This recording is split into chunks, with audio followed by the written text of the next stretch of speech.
here with the ripple side down like that. This is the gasket that goes over that, and this is the head unit that mounts onto that.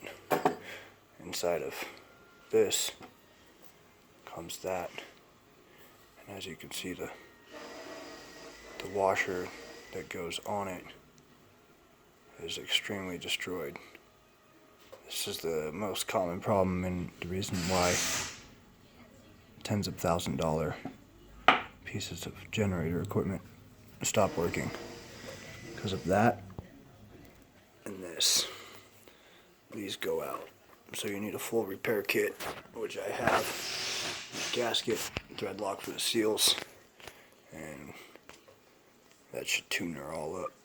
So the spring comes out,